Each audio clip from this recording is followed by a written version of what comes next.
Sound pretty good. I'm happy with it. Yay! If you're happy, I'm happy.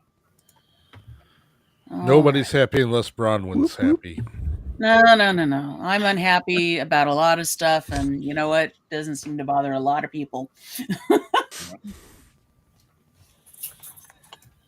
There we are. Live chat. That's the one I want. Let's see. Got all our live chat. Yep. People here. That's another reason for changing things up a little bit. On my personal computer, I've got the 49-inch monitor.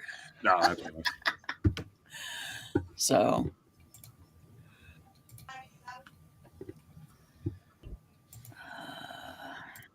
Breaking crime is bad. It's true. Crime is bad? No. I always thought it was getting caught is bad. Yeah. Is this about the Chromebooks? Oh no! Oh, don't get me started about that. No, this is about LockBit. We have chicken news. This is about LockBit. We only have chicken news if Wade shows up. Wade, where are you? Get your butt in here. I could demonstrate the Chromebook online live if you want. What's with the Chromebook? I've got two of them. Apparently, the kids are setting Chromebooks on fire because they see it in TikTok. Oh, is this the with like the you're doing this with the like the thread? I think you could use a number of objects. I think one thing I've heard is a lead pencil in the USB port. Does that sound right? I don't know that I've read the article. Oh, yeah, I haven't read the article on that. But like a paper clip in the USB port or something, and it just erupts in flames. There's an article, right, about it? I think. There's also a video. Yeah. With footage. Oh, yeah. I think I just threw that in there, actually. Yeah. I want to see the video. How do I see it? Yeah. Let's do it. That's an expensive hobby. Yeah. Blowing up. Being a kid or having a kid? Those two. Yes. Definitely those two. I probably threw it in everything else. Did I put it in there? Yeah. All right. You want to play the video? All right. Let me give you the link. Yeah, I'm gonna. Okay. I have it. I'm working on routing the audio into here.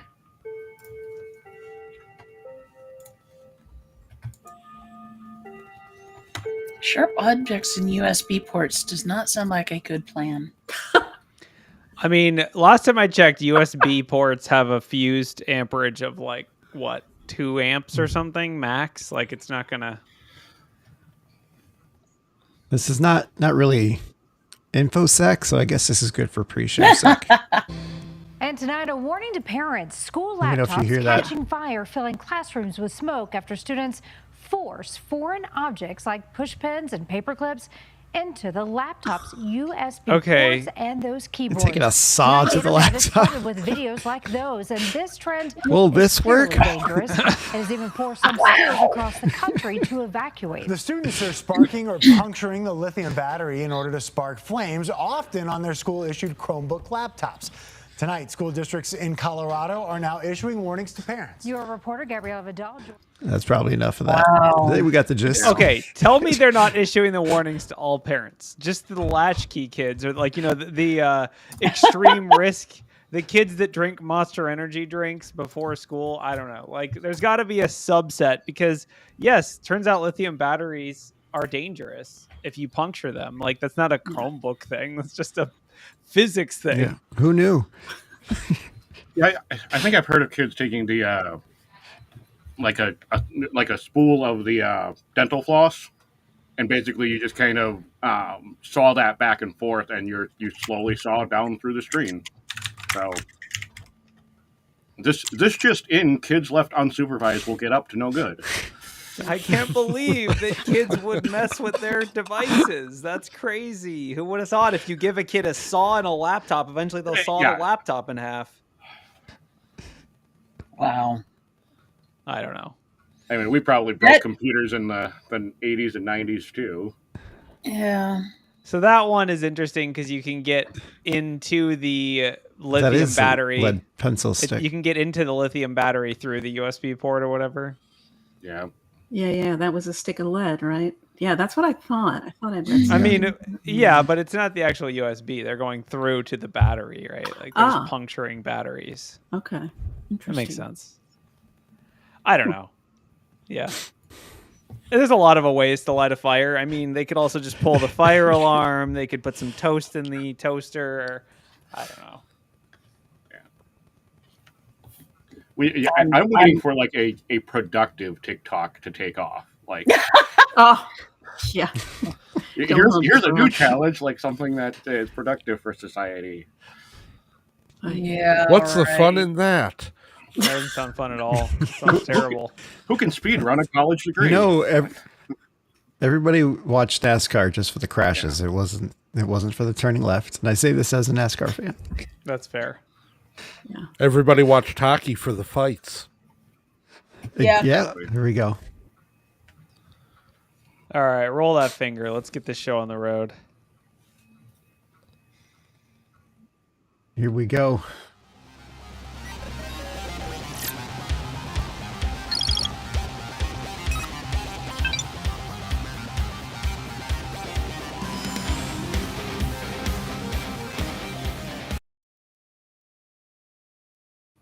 Hello and welcome to Black Hills Information Security's Talkin Bout News. It's May 12th, 2025, and we're here to talk about LockBit being hacked. We're here to talk about AI and its future for security cameras. We're here to talk about, well, I guess news. CISA budget cuts, maybe? I don't know. We'll see. What's up, everyone? How are you doing? Just dandy. We're here. Ryan, good to have you back. Nothing against your absence, but it hits different when you got Ryan's face. Where's your sleeping dog, though? That's a good question. Oh, she's like right behind me. All right, I was worried for a bit. Okay, there she is. Thank God. Yeah, I have a sleeping dog back there too. She's back there. I had a cat. So let's talk about this LockBit talking hack. about me? She's like, you called? What's up? So this LockBit hack, this happened on May 8th. Basically, it's kind of funny and kind of interesting and funny at the same time, which is great for this show. So everyone knows LockBit. They're a ransomware group, and they've kind of been on the high-profile radar of law enforcement for a long time. But this doesn't look like law enforcement because basically someone posted, they just went on the LockBit website, and it just said, "Don't do crime. Crime is bad. XOXO from Frog." And then there was a link on the site that had a SQL file that basically had internal chats, victim profiles, ransomware builds, Bitcoin addresses, kind of like a little treasure trove of stuff from LockBit operations. I think the most interesting part of it is like the chats between ransom victims and their, LockBit, like trying to negotiate for like payment and stuff. Which actually in part of the article, they brought up this ransom chat website, which is kind of an interesting site that lets you see through or see like previous ransom chats. So I linked to that in the show notes, but basically it's kind of interesting to look at ransomware negotiations. So I guess the creator of this ransom chat website is going to be indexing this data so they can see. Click on LockBit 3.0 and it filters. And then you can, pick any of them. So you can see like a live replay or fake, obviously not live, but a replay. Oh, hello. Are you here? Yes. Give me $3 million. How about no? The chat replay is always fascinating, especially when, and I don't know if this one has them more. Well, okay, I see that they're redacted. When you see them unredacted, and you have the company saying, "Hey, could you decrypt these 5 files? Like, we get 5 files for free. Could you please decrypt these 5 files?" When you see those unredacted and you get some insight as to what 5 files are critical to the business, that becomes very fascinating to take a look at. So the database, obviously this website is redacted. So the task here to get the LockBit data in is to redact it and remove sensitive information. But obviously the data itself, the data posted onto LockBit site does have the, real full data. So Yeah. I guess it's ironic if you were a LockBit victim and you had a data breach of the LockBit site that affected you like secondarily. Is that a new incident? I don't know. It's interesting to think about, like, who's the threat actor that has access to that. I just thought don't do crime is bad. Probably not a law enforcement agency that breached them, just making a guess. But yeah, I mean, obviously, like people were saying in Discord, this doesn't mean that, this doesn't mean LockBit's dead. Sadly, they'll keep going and be fine. So their main leak site is still active. I'm sure people are still able to negotiate and pay ransom. This is just an affiliate site that was taken down. So, but yeah, don't do crime. Crime's bad. It's a great moral of the story. In other news, kettle called pot black. Yeah. Well, that is, I guess, is it a crime to hack a ransomware affiliate? I don't know if that counts as a crime. Does it cancel out? It probably is, I guess, objectively still a crime. So Yeah, I guess, yeah. It's still a crime, but the amount of damage that is being done to the victims is negligible. So, Your Honor, in my defense, they were the bad guy. I don't think that's going to work, but anyway.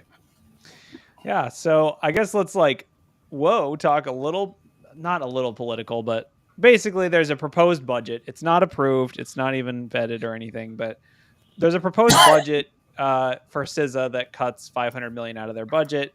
You can read between the lines on what is being cut out of the budget. I guess what I would say is CISA was created during Trump's first presidency. So, read into that as much as you want. And now it's being potentially cut with $500 million. I didn't realize that CISA's budget was $3.6 billion or $3 billion. That's not a crazy budget, but it's bigger than I would have expected. Obviously they have 3,600 employees focusing on a lot of different cybersecurity and information security related stuff. So I don't know. Hopefully it doesn't. I guess I hope that their budget doesn't get cut personally, but the thing is, like, does it really matter with all the upheaval and turnover and people taking buyouts? Like, there's a lot of upheaval in general, so it's kind of like, doesn't really matter. Yeah, but it also makes me wonder, because at the same time they've now gone ahead and said that they're changing how they're sharing cyber-related alerts and notifications. Is that because of the budget cuts, or is that because of something else? So has anyone read through this? I'm not super familiar with this, like, changes. Does this impact any production type stuff?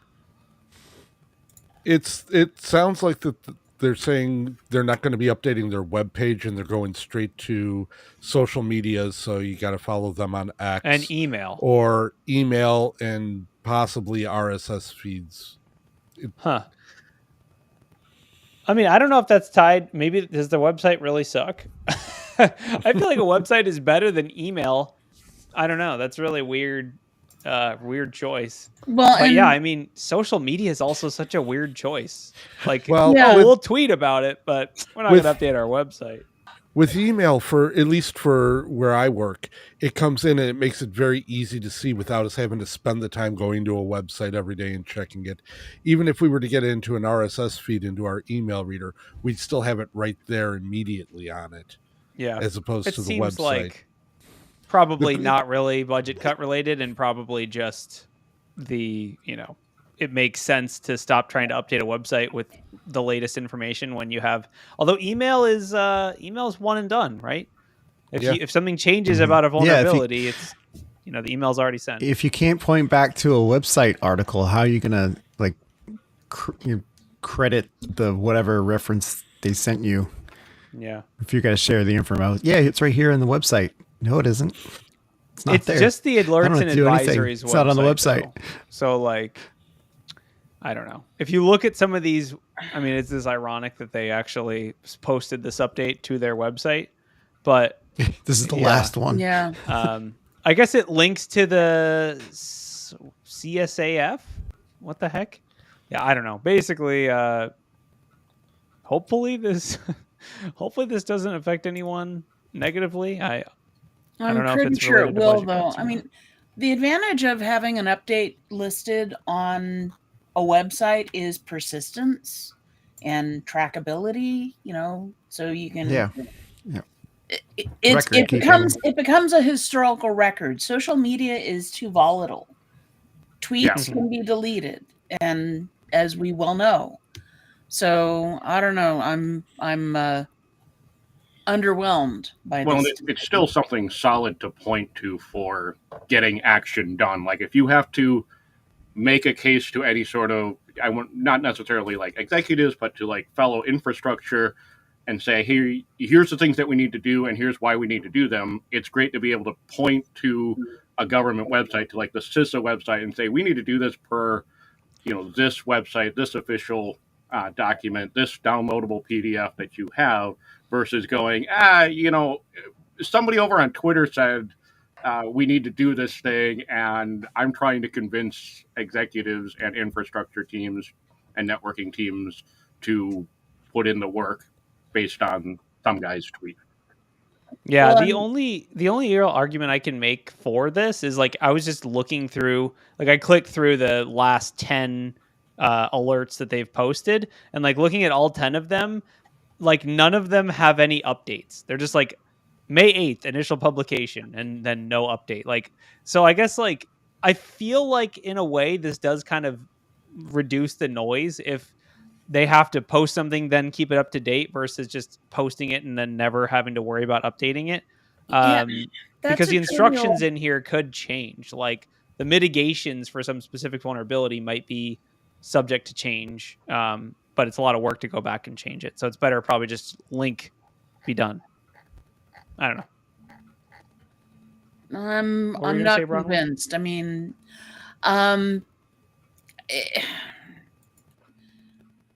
with all the, I think about all the times I go to a Twitter link and I can't get in because I'm not accessing it through a Twitter account. That's probably a setting on the account, but still, you're looking at something where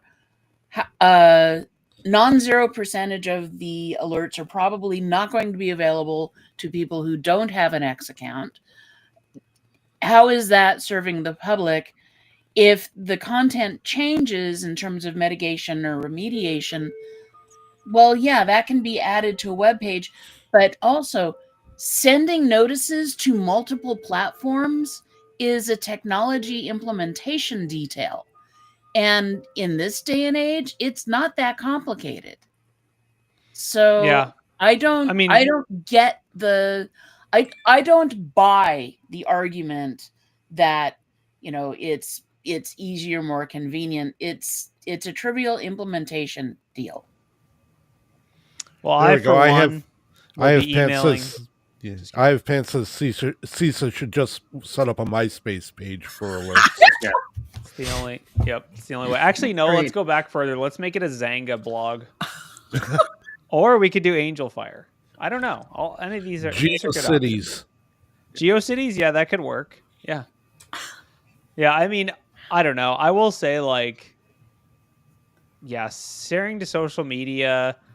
I mean, like, are they paying for API keys? I don't know. It's weird. But yeah, either way, we don't have a choice. Welcome to the modern day and age. Change is inevitable.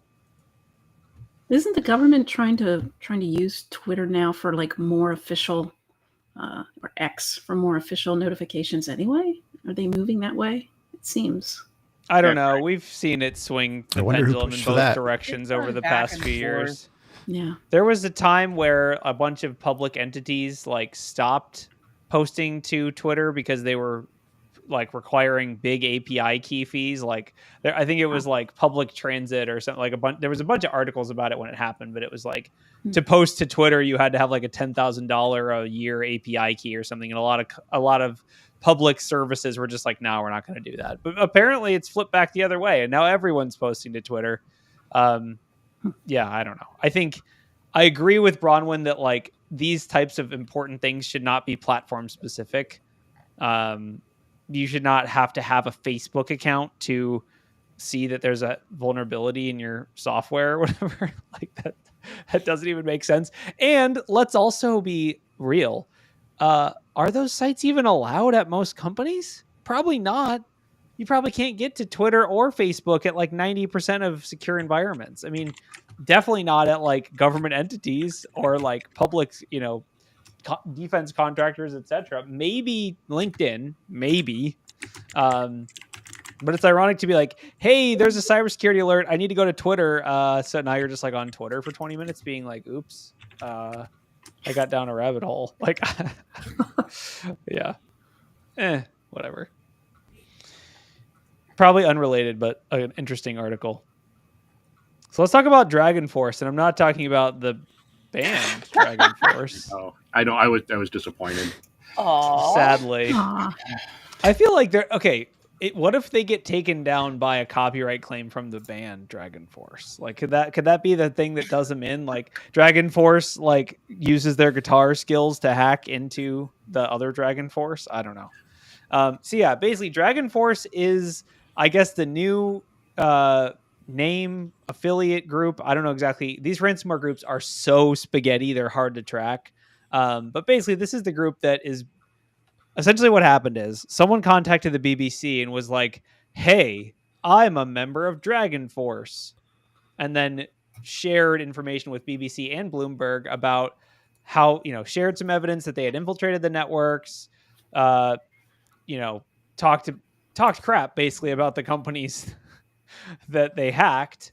And there's a lot of debate amongst the incident responders, threat investigators, etc. on like, where this group comes from. Are they Malaysian? Are they pro-Palestine? Who have they breached in the past? Are they related to Scattered Spider / Octotempest?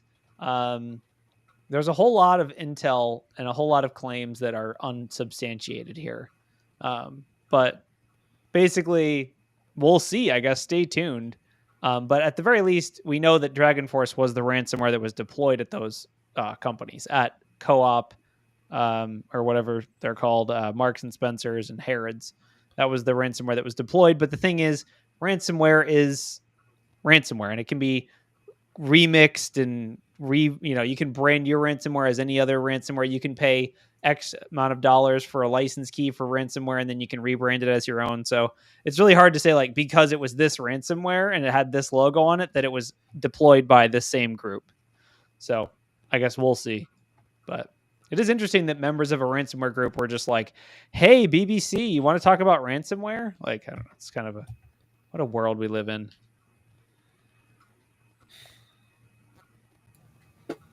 Truth is stranger than fiction. Fiction has to make sense. Does it? No, I guess it does. You're right. That's what Mark Twain said. That's true. Yeah, you're right. I guess you can't read a book where it's just like, and then no one knew who DragonForce was, and that was the end. Well, I was looking up because I had a site that showed all those interactions. It's ransomware rubrics. However, that is unavailable right now for whatever reason. I don't know why, but it was great at showing all of like the different interactions. Who deploys what? Who deploys what. You can look at like a tool set and go, okay, what threat actors are using that tool set. It was fantastic, and I was going to drop that link in the chat, but when I looked at it, it's just sort of like, oh, it's not up and running right now. But yeah, ransomware rubrics, if it comes back, or somebody has a clone of it or something, who knows? Huh. Well, it says a year ago in April, they were using a ransomware binary based on a leaked builder of LockBit. So if it's leaked, it doesn't mean they're associated with LockBit. I know. It's like, is there a tie to LockBit? And then there's apparently like the main article is talking about a tie between DragonForce and Scattered Spider. And it's like, well, maybe some of the members in Scattered Spider are also in DragonForce. But I'm like, that doesn't super make sense to me, because I thought Scattered Spider was mostly like teenagers in the US and the UK. And then they're just like, let's go hang out with some Malaysian people that probably don't really speak English. Like, it doesn't really make sense to me. If you're Malaysian and you're pro-Palestinian, I feel like your chances of having political or language alignments with American teens is pretty low, but I don't know. They're both financially motivated, so money talks at the end of the day, right? I think it's just a reminder these ransomware groups are so disjointed and so like members are not very fixed in place and people move around to different groups, and yeah, I don't know. It's pretty interesting. So yeah, stay tuned, I guess. We'll see what happens with that. I'm sure that doors will be kicked down, people will be arrested, and then we'll find out who they really were and who they were affiliated with. Speaking of ransomware, we can talk about the PowerSchool, which I was like, okay, when I saw PowerSchool, I immediately thought this is a ransomware group that uses PowerShell to deploy their ransomware. Like that was what my brain did. But turns out PowerSchool is not a ransomware group, shockingly.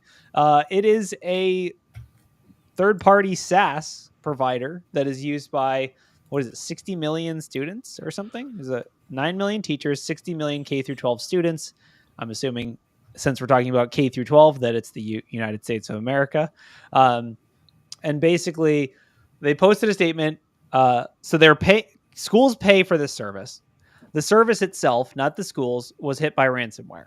Now, then the company paid the ransomware, they paid the ransom, which the ransom agreement was, you pay us, we'll totally delete your stuff. No backsies. We didn't cross our fingers when we said that. And then now apparently that group that ransomwared them is contacting individual schools, not the company itself. So they're like, they got the payment from the company itself. Now they're going after the individual schools one by one to try to get a second payment. So it calls into question, the whole discussion, should you pay the ransom, yes or no, right? Like the hottest question of the year. I think this is a case where it sounds like probably they shouldn't have paid the ransom. But it's kind of tricky when you have the shared responsibility model. It's like, who's pitching in for that ransom? Should all the schools have to pitch in for their SaaS product getting ransomware? Probably not. But if you get contacted by one of these groups, if you're a school, do you even consider it? I feel like you don't, because the whole point of ransomware is if paying the ransom does nothing, then don't pay the ransom. So they're just coming to schools being like, hey, we're untrustworthy. But this time we'll really delete the files. I don't know. I can't imagine being contacted by this group that like at one point said they were going to delete the data and didn't delete the data, and then just hoping that they delete the data the second time. Like, I don't know why you would believe that, but yeah. Gee, crooks being crooked. Shocker. I know. Yeah. Film at 11. 10:30 and 11. Yeah, if you're one of to be fair, luckily it's schools, so they don't have any ransom payments anyway. Like they're schools, they're poor. So I doubt anyone's going to pay it. But yeah, if you're one of these schools, please don't pay the ransom on this the second time when they already showed that they didn't delete the files the first time. Definitely don't pay this. I think it's not always binary.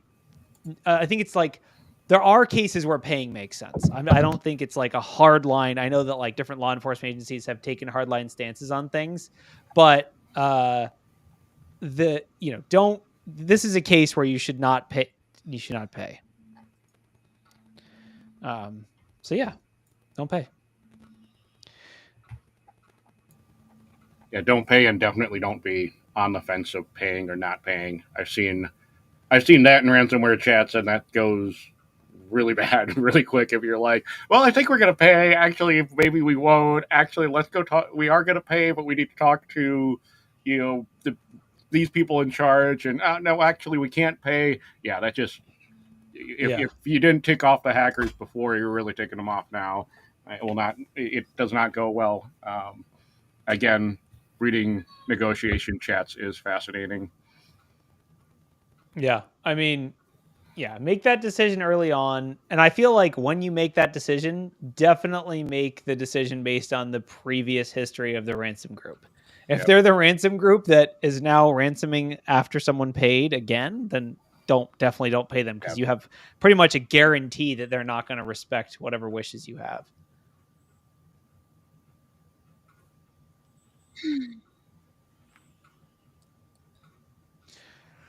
So yeah, I guess this is a fun article. I guess tech CEOs are begging for more power for their AI chips. That's pretty funny. Which one is this? Oh, this is the updated U.S. power grid. Yeah, I mean, like, from my perspective, this is just like another one. It's like another reason to update the U.S. power grid. Let's throw that on the mix. If EVs weren't already a big enough reason to update the power grid, I guess now, basically, Ted Cruz is supporting AI now, which I guess is somehow a sentence I read. But yeah, basically executives from Microsoft, OpenAI, CoreWeave, AMD, they're kind of going to the Senate and saying, hey, if we're going to win this AI race we got going here, we better have enough electricity to do so. So I guess the estimate is it's going to triple from 4.4% of all US. So data centers right now in the US are 4.4% of all electricity, which is actually, it might be lower than I thought. Like that's not as high as I would have guessed, but they're expected to triple and increase to 12% by 2028. So, yeah, I guess who would have thought that as we move to a more, integrated internet system, that we need more systems in the internet. Who knew?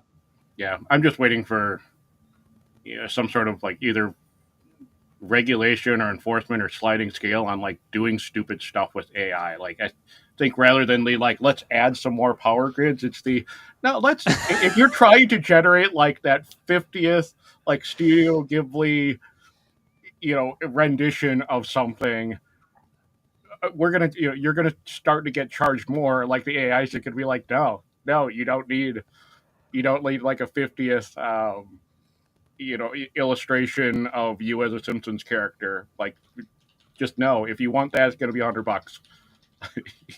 Yeah, I mean, I will say I feel like a lot of this is just the politics of it. Like, there's not necessarily data. They're not like backing up. I mean, even if it doubled or tripled or whatever, like that isn't necessarily, there's efficiency gains that are going to be made along the way. We already saw that Chinese company that trained a model on like a third of the power, right? Like, there's going to be changes. I think a lot of this is just CEOs being like, hey, can we have money, please? Like, yeah, of course. Yeah. But I do think that a lot of this electricity is not used for searching. It's used for generating these models, or like, it's, although I could be wrong. Like, it'd be really funny if like they had to break it down by line item, like training versus like user queries, like which is more, how much power does each one use?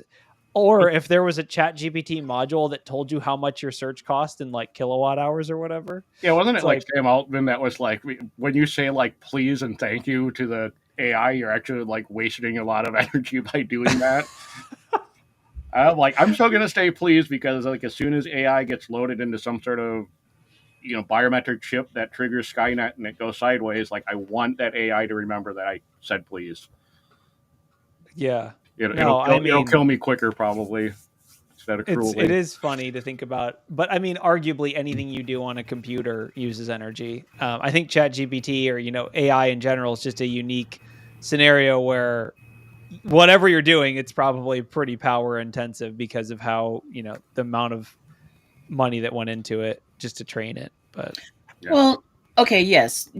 Training models is definitely more power and compute intensive than just using it. But it's also a numbers game, because you'll only have a small number of people doing the actual training, whereas you'll have millions and billions using the product that has been trained. But, this business about we never have enough power, how many years have we been hearing this song? I mean, first it was Bitcoin, and then it was just, it seems like it's a never ending cycle. Yeah, I feel like Bitcoin is hard to differentiate as a line item. Like even differentiating data centers is kind of interesting. Like 4.4% is like nothing. Also, to the person that asked, I Googled it. The estimate is for EVs. The estimate is that would be 2.5% of the power grid. So I guess I'm curious, like breakdown of what the power grid. I'm assuming it's mostly heating and cooling, right?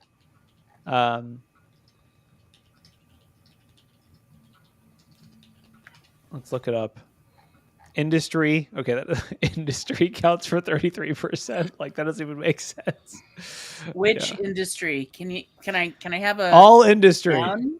Can I have a all noun, industry? Please? Yeah. I love the closing quote. Building a brain for the world. Yeah. Industrial sector includes manufacturing, agricultural, mining. These are huge broad strokes. Construction, that's 32%. Transportation sector, vehicles, transport people, cars, buses, trucks, trains, aircraft, that's 29%. Residential's 20%, commercials 18%. So yeah, I guess Bitcoin's not even on the list. But yeah, I mean, I will say, like, sure, I support updating the power grid. What is the worst case scenario? Oh, we have too much power. Like, just turn stuff off. Problem solved. We already did that with nuke plants back in the 50s. We like made a bunch of nuke plants, and then we were like, actually, that's way too much power. We're gonna turn some of these off. So yeah, I don't know. I'm supportive of it, but it is funny to think about. Oh man, I really like you type enter on a ChatGPT query and just the grid goes down. You're like, ah, crap. Oh, whoops. I wasn't supposed to do that. Prompt injection gone wild.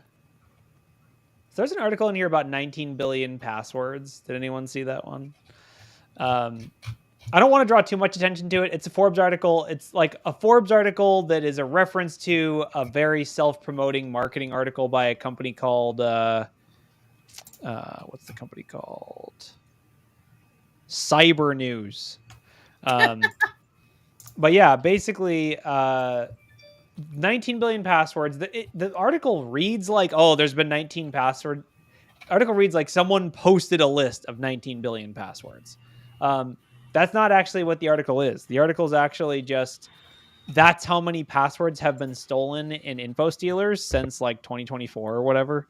So it's basically just like a ton of credentials are coming from info stealers, which is, I mean, I'm like all here for saying info stealers, but the truth is it's just aggregation of what we already knew was happening. It's not like a new password list or anything. The one interesting note from this that I wanted to call out is it says, of the 19 billion passwords that have been disclosed since 2024, only 1.1 of those were unique. Which is actually, I think that's lower than I would have guessed. But yeah, that's pretty funny that like, what would that be, a 1 to 19 password reuse ratio? I mean, it kind of makes sense though, because you have like one person, 19 accounts. Makes perfect sense. Yeah. Oh my goodness! Somebody made 6% are unique. Somebody AI'd me in the chat. I don't. People are Studio Ghibli. The U.S. power grid. Okay, the U.S. power grid is now under extreme critical demand because of that one image. It's your fault. It's my fault. You asked for it. You asked probably, yeah. Well, now it saves me from running like 25 queries in order to get it right, so might be an advantage. It would be funny to think of like, imagine, just this.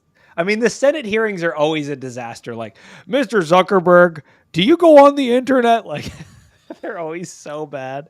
But having a bunch of senators talking about AI, I'm sure that, like Bronwyn said, truth is stranger than fiction. I'm sure whatever it is, it'll just be amazing. Ay.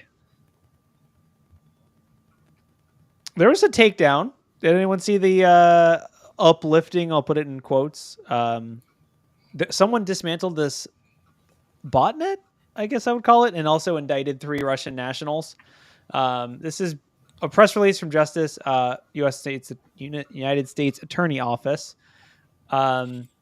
Basically, the story here is some threat actor, I don't really know what to call him, company threat actor, I don't know, same thing.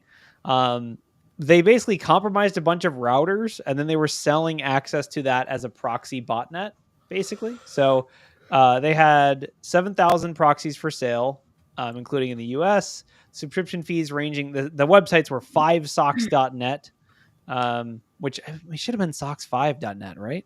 But yeah, basically, it's interesting to think about a company, in quotes, I say company, compromising a bunch of routers and then selling that service. Like, I know there's like legitimate implementations of this, like Bright Data or whatever. There are like legal botnets, but it's really weird to think about registering a company, making a company exist that's just like proxying.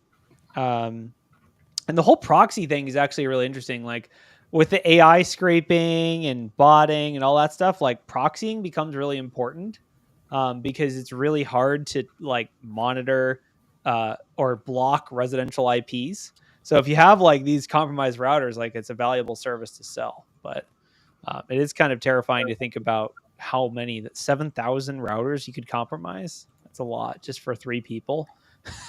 That's a lot of compromised routers. Patch your routers, I guess, is the long story short.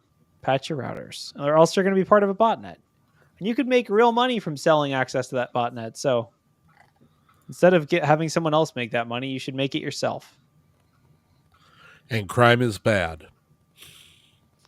Yeah, I did see that AI. Did anyone see that AI camera thing? It was pretty cool, actually. The facial recognition one? Yeah. Yeah. Well, it's not really facial. So it's not facial recognition. Yeah. It's actually, and I recommend people watch the demo video. I just posted the article, but yeah, like the demo video, basically the tool, there's a couple things about this tool that are interesting. So the tool is called Track, which of course modern tech companies, they just use a single noun and that's their company name. Ooh. Sorry. So yeah, basically the video, it shows kind of a demo of this, which if you've used like any IP camera management system, it looks vaguely familiar. It's just like a basic web app.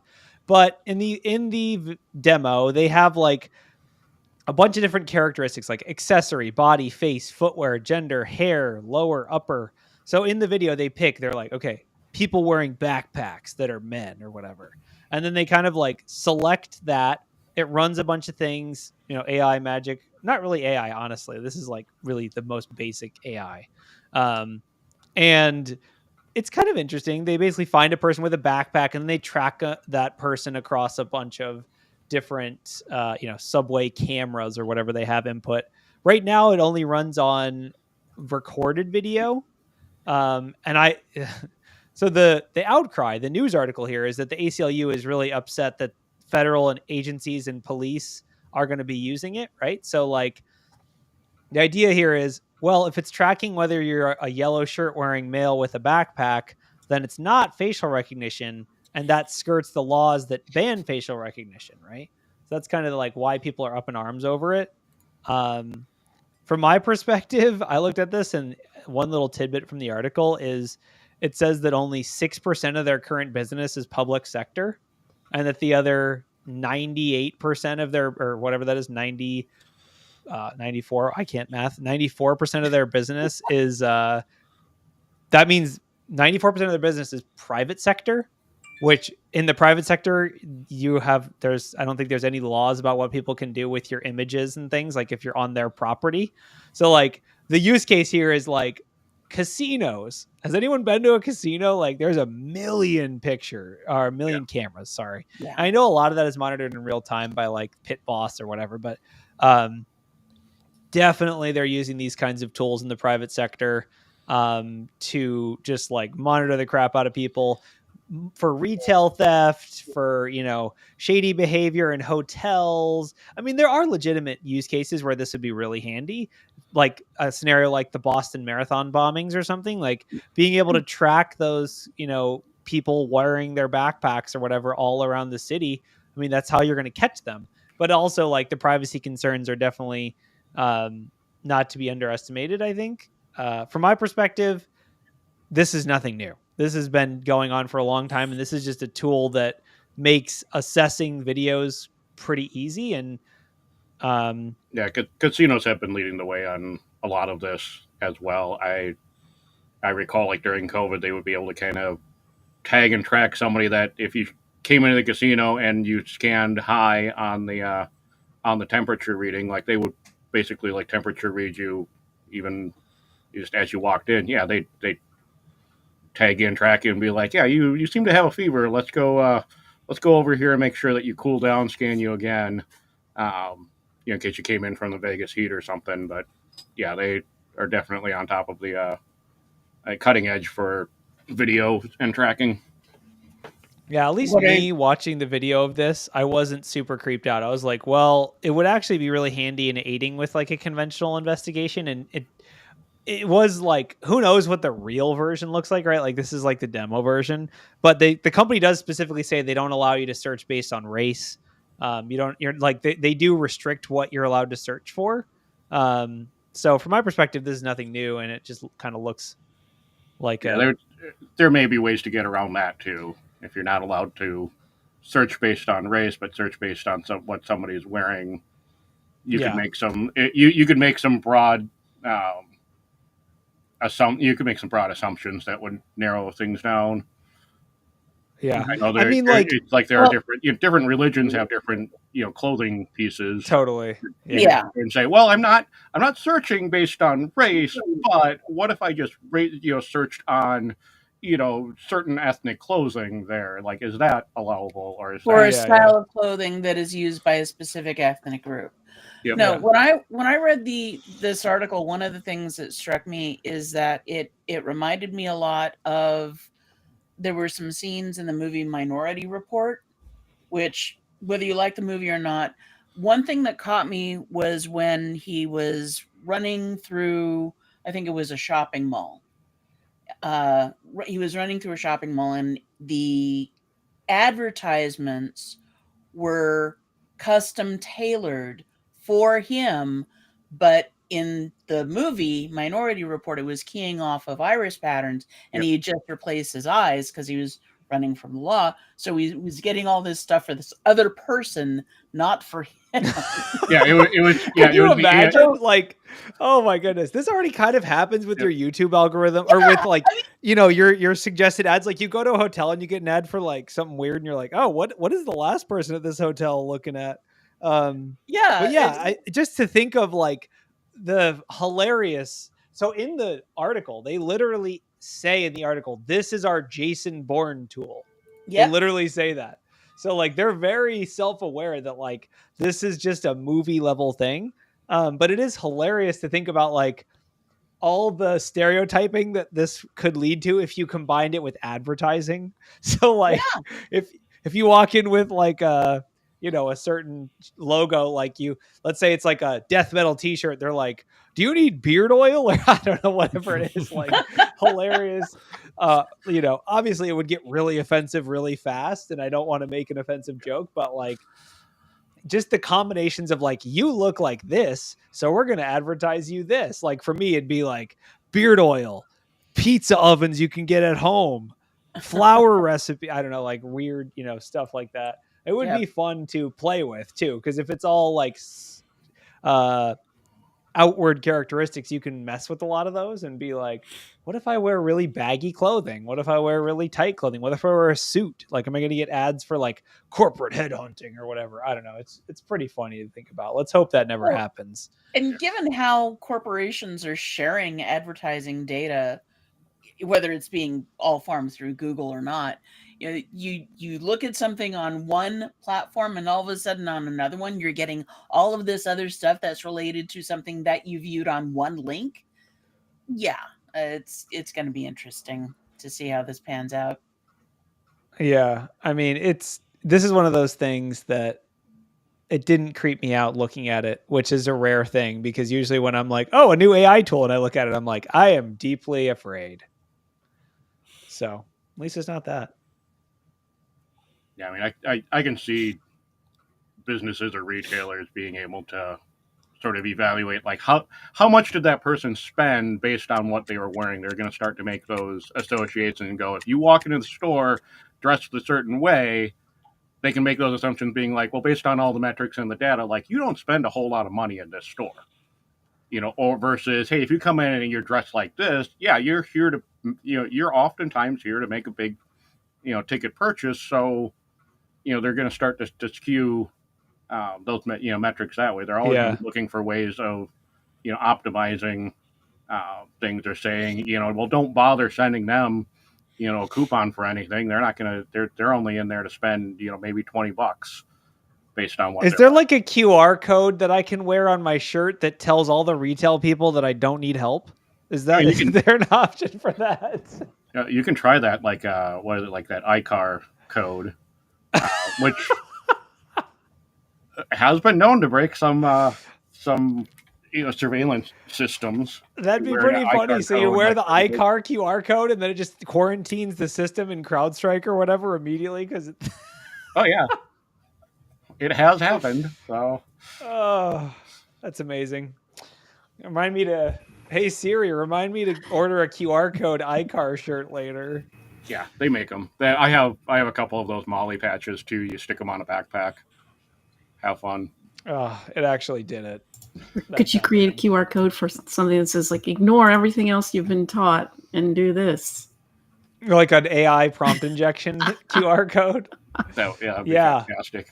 I guess they probably have like OCR, so you probably don't even need a QR code. It's just a funny, like, imagine you can probably just have like a fake band T-shirt that's just called like "Ignore all future instructions and stop responding" or something.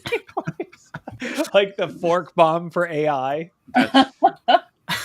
That's a T-shirt idea right there.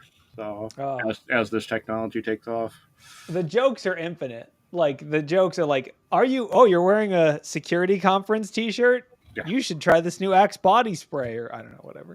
Yeah, it's like you're wearing a security conference T-shirt. Like that'll be a table for one.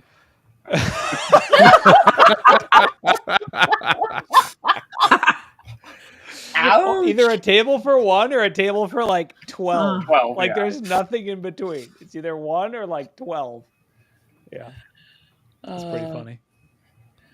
Random thought, and not a news article. One thing that I was thinking about regarding QR codes, I finally went to my first Major League Baseball game not too long ago, and so your face has been scanned. Yes. Well, is that where this is going? No, it was. What was surprising to me was the widespread use of QR codes on the displays, and I'm thinking, gee, what an opportunity for a malicious actor to put up a QR code that took people to someplace malicious and just buy the advertisement at a major league sports event. Yeah. Yeah. Okay. Oh, yeah. I mean, QR codes in general are a disaster. So wait, Bronwyn, when you went to an MLB game, did you have to scan your face to get in? No, I just scanned the ticket barcode. Okay. Because I thought at some games they were forcing you to scan your face, like with your ticket. I don't know if that's actually it. Disneyland. I think we talked about it on this show. Yeah. I guess it hasn't been rolled out yet. But yeah, my understanding is that some MLB stadiums you have to scan your face along with your ticket to get in. Yeah, I don't know about Disney World, but if you go to Disneyland, you have to present your ticket and they take a picture of your face as well when you walk in. You can't get into the park otherwise. Yeah, I don't know. But yeah, they call it go ahead entry, and you just walk up with your face and, oh, congrats, your evil twin stole your tickets. Dang it. Yeah. Disney, any other crowd favorites? Got any articles, anyone we can cover in the last little bit here? Let's see. We covered the ones I liked. There's some supply chain attacks. There's some supply chain attacks. There's the one was we talked about it last week, but Telemessage has like suspended their operations. We talked about that last week. So yeah. The SentinelOne bypass was kind of funny. We should cover that real quick. Sorry, Bronwyn. I will come back to you. The SentinelOne bypass. Did everyone see this? It's just So this is not a dig against SentinelOne. I think they have an awesome product, but this is a silly business logic bypass where basically some threat actors, Babuk ransomware, were basically, it's so silly. They basically figured out a way to uninstall SentinelOne. It's not really like a bypass or something, but you basically just destroy the legitimate signed installer file. Then the installer terminates the process. So like the agent updater process, okay, as part of the update destroys or removes the old EDR. So basically all the attackers would do is go to upgrade the agent, cancel the installation before it would complete, and that would just disable SentinelOne.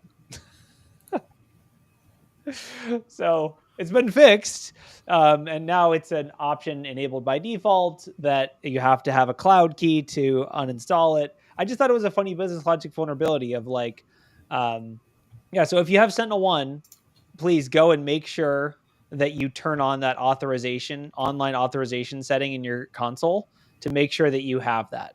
Otherwise, there is a bypass. Although it has been fixed, like I don't know, it's a business logic flaw. I just thought it was a pretty funny, like, dang, we didn't think of that. Like as a pen tester for like 5 years, why have we not thought of this? It's genius. But now I think the bigger thing is that how did these people get the legitimate SentinelOne certificate to sign the installer, which it says was required on it? I think. They just stole it from someone else. All they had to do was find one person with an agent updater, right? Then you're done. Because the updater would run on any system. It's not like it's signed per, like it's like a generic. What probably happened is someone got hit by ransomware or some other malware. They went on the local system and pulled down the agent updater, and then once you have it, you just kill that process every time, and it works. It's actually pretty cool. It's genius. But it's fixed now, luckily, as long as you enable that setting. So, yeah. Which means it's not fixed for about 90% of the users. Yeah. So, well, I mean, most users don't go into the settings. That's one of the things that I learned when I was doing technical training is that most people never actually configure their preferences. They just roll with whatever the defaults are. Yeah. I mean, that's true. And that's definitely true for EDR. They're like, well, we have EDR. We just don't have it in a block mode because that's scary. It's like, well, you don't really have EDR then.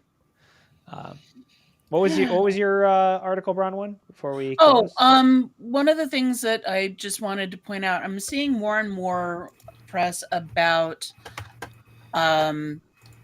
standards, and I'm sharing the link. Hold on a second. There's a lot more push for standardization in terms of reporting flaws, measuring performance, and whatnot, all related to AI. And there's various reasons. Some of it is jockeying between different LLM providers like OpenAI and Anthropic and so on.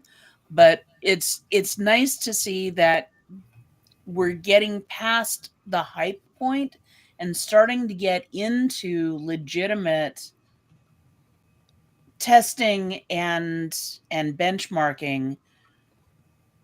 It's an acknowledgement by the world at large that AI is here to stay, and we need to be more responsible in implementation. That's all. So what kinds of flaws are they talking about? Like jailbreaks and stuff, or is this like technical flaws? It's technical flaws mainly, but the ability to jailbreak something, issues regarding guardrails, and this doesn't get into the ethics of anything, but I like the fact that they're at least looking at trying to develop a white hat hacking style of reporting, because we don't have CVEs for AIs at this point, do we? I don't know. That's a good question. So there's a MITRE attack Atlas, right? Does that have anything? I'm not familiar with that. But it would be nice to see something like that. I mean, we've had CVEs for a while. We've got various places that are individually reporting when they find issues, but there isn't anything industry-wide. It does seem very similar to MITRE Alice. Looking at it, it's like basically the same thing. But yeah, I guess you're right. I don't know. Reinventing the wheel with CVEs. Step in the right direction.